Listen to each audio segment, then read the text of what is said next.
You can have your speaking points on a sheet of paper, on a little card. But here's what's funny, because I've seen students do this, and this is coming back to being nervous.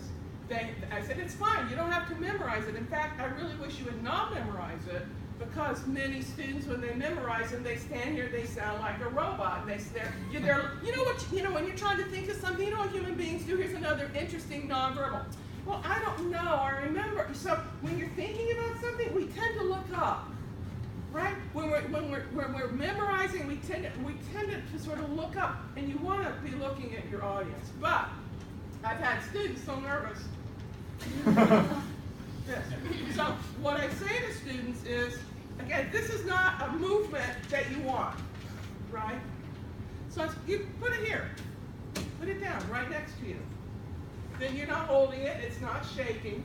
If you need something to do with your hands, hold something in your hand.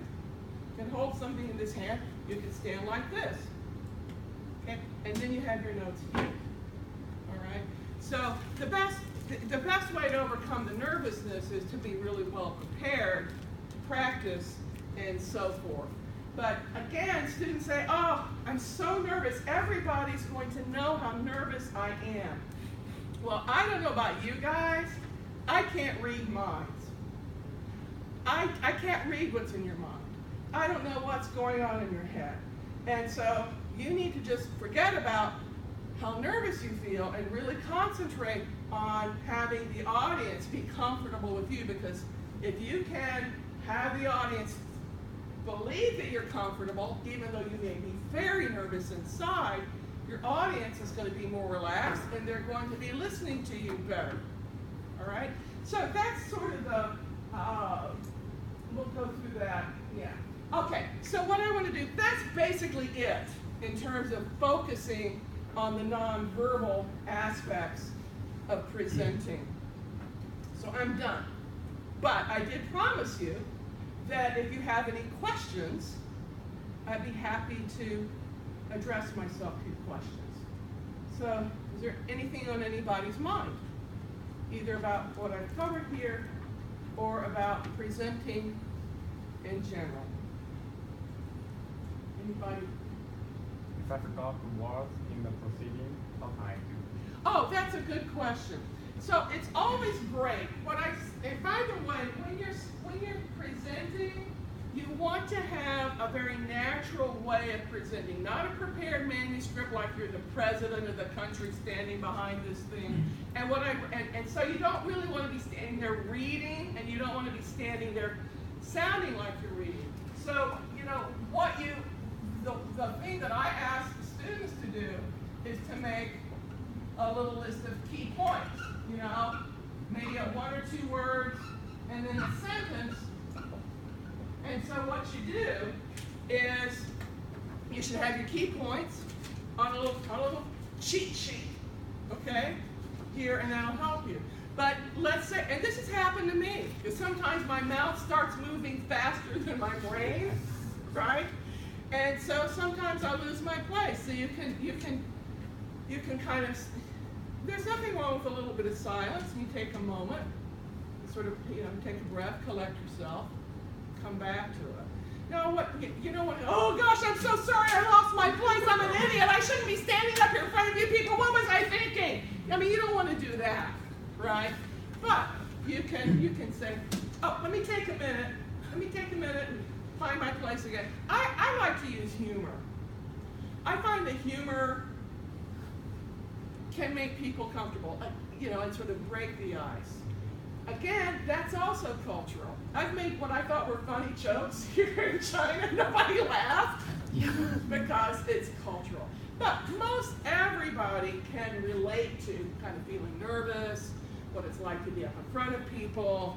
Even some of the best, almost all speakers, even professionals, get nervous. From time to time, people lose their place. It's okay. Oh, hold on a minute. Let me just find my place. Or just, take a moment. It's okay. Anybody else? Yeah. So I want to ask, how did you prepare this public speaking? Today's presentation? Yeah. How to apply this Okay. Well, I knew that I wanted to talk about this particular topic for today, and decided that I didn't want it to be too long. We've been going at this for a while now, but I didn't want it to be too long, so I thought, well, I'll just focus. And I decided on these points because I thought it's kind of fun. And I can be a little bit more animated because if I'm talking about nonverbal, then I need to explain it. I need to sort of act it out. And I thought it would be a little bit more interesting than saying, well, you know, you need to have a good outline, and this is what an outline looks like, and blah, blah. So I decided that I would focus on this particular stuff. But I've been teaching this for a while, so I didn't practice it particularly or rehearse it. I went back through the PowerPoint before I came in, just took a look at it, decided where I wanted to start, what were some of the points to highlight, and just came in, just kind of came in and did it. I'm pretty familiar with the material. Yeah, but let's say, as far as you having to prepare something, you know, that's another whole part of the presentation stuff. But clearly, you need to be clear on your purpose. Who's your audience? What is your purpose? What are you going to be talking about? And really get down to that. Particularly if you're in a situation, we'll take, for example, those of you who are doing business here. Some of you may be in sales and marketing and need to make presentations to potential clients, that sort of thing. And people are busy, they have limited time. So you need to be very clear. Who's coming? What products are they interested in? What's the most important thing that I need to tell them? And stay to it. So if you're clear on your goal, if you're clear on what your message needs to be, that will lead you through. People get into trouble when they try to cover too much, talk about everything in the universe. And you need to be able to narrow your topic down and then outline it, practice it, that sort of thing. Sure. Usually at the very beginning of the presentation or speech, it's very nervous, right? To my understanding, at the very beginning of the speech or presentation is very nervous. So how do you usually start your presentation or speech? Yeah, often people like to start off with some humor. Again, know your audience. Again, humor can be cultural. So know if you're a Chinese person and you're presenting to a Chinese audience, you know your culture. You know what Chinese people would find funny. You can tell a joke. I often will tell a joke on myself. I'll tell a joke on myself. And I find that usually if you can make people laugh, everybody just kind of just relaxes. So try to, the other thing, here's another thing you can do. And I always recommend this to students. When you're doing presentations, and you're not a professional presenter and you're nervous about this, find a friend. Get your friend and say, look, I want you to sit there. And your friend is going to say, and your friend is never going to take his eyes off of you. Right? Your friend is looking at you and he's smiling, he's giving you the thumbs up, he's giving you support.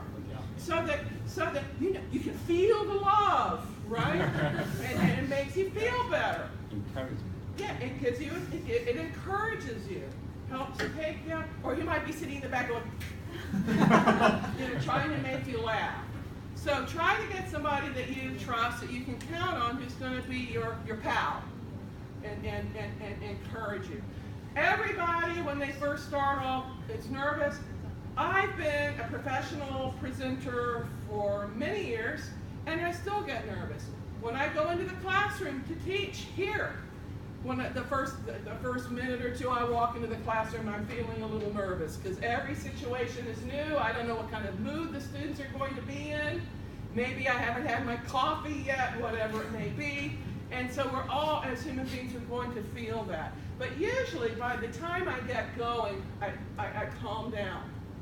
I usually find, we have an expression in the U.S., the bark like a dog, the bark is worse than the bite. What do you mean? The bark, you know how a dog barks, woof, woof, woof. You know, sometimes dogs will be really loud. They look really ferocious, but they don't bite. Yeah. So you probably have something similar in Chinese. Yeah. In other words, usually the anticipation, do you know that word? To anticipate means to expect something. So the anticipation, sort of waiting for it, is the worst part. Actually doing it usually isn't that bad, right? So the other part is this, and I'm going to kind of move into a little bit more. Thank you for opening the door with that question. And that is when you're preparing, and let's say you're a person, oh, I'm not very good at this, I hate doing this, I'm so nervous. That's what you're thinking to yourself. Don't do that anymore, because you're just giving yourself negative messages. So one of the things you need to be well prepared.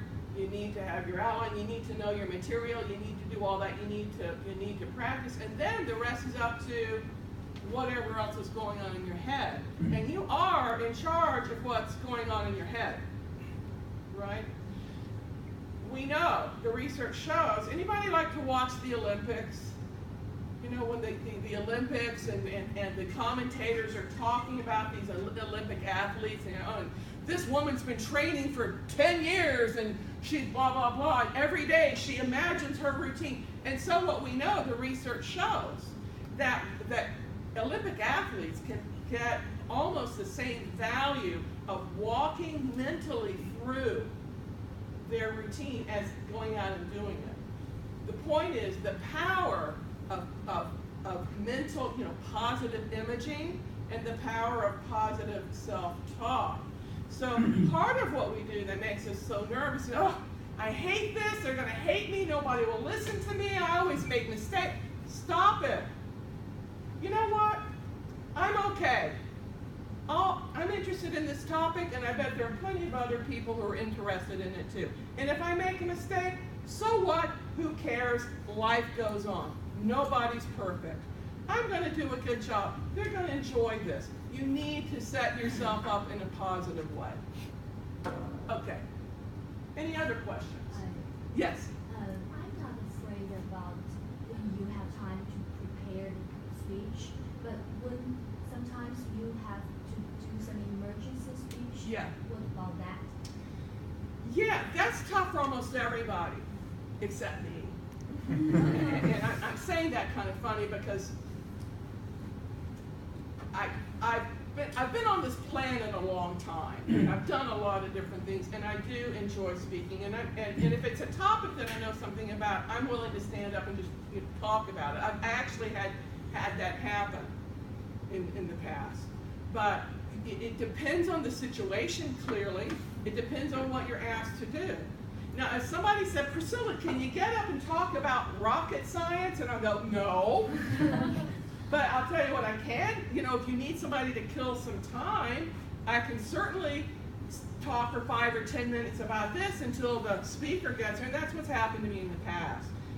You're at an event, and the speaker, you're waiting for the speaker, and they're late. And because people know that I do speaking and presentation work, I've had people go, hey man, we just got a call, the speaker's stuck in traffic, and people are sitting here, they're getting really irritated. Can you go up and entertain people? I go, sure, I'll do my song and dance, or whatever.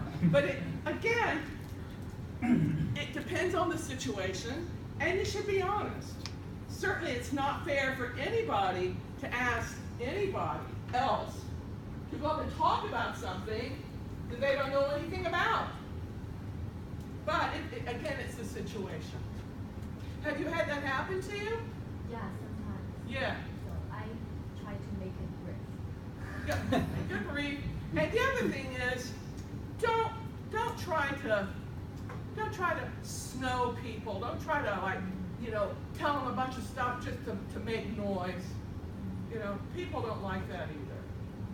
So it's not fair to ask somebody to talk about something they don't know anything about. But I can talk about this and see if you can at least help the situation. But it's always terrible. I know this happens to people all the time at meetings. At meetings at work, they go, so Gotham, and your boss says, oh, so Gotham, so what about your department? And you go, well, gee, you didn't ask me to prepare anything. You go, you know, so this happens to people. So what I would say is, well, boss, what particularly about my department would you like for me to tell the group? Put it back on them as much as you can. Of course, if it's your boss, that's, you know, you have to be careful with that kind of a game. Other questions? I thank you all. I'm really grateful for your being here. Thanks so much. I hope this has been helpful. Yeah. I hope this has been helpful. And anyone who's not on my WeChat wants to get my QR code or wants to get connected, let me know. I'll show that to you. And I do have this little piece of paper here. Thanks, Anthony. If anybody wants to share email or anything else so that we can connect up, that's great. If you want to come on Tuesday night to conversation, we'll welcome you for that. And perhaps you work someplace that's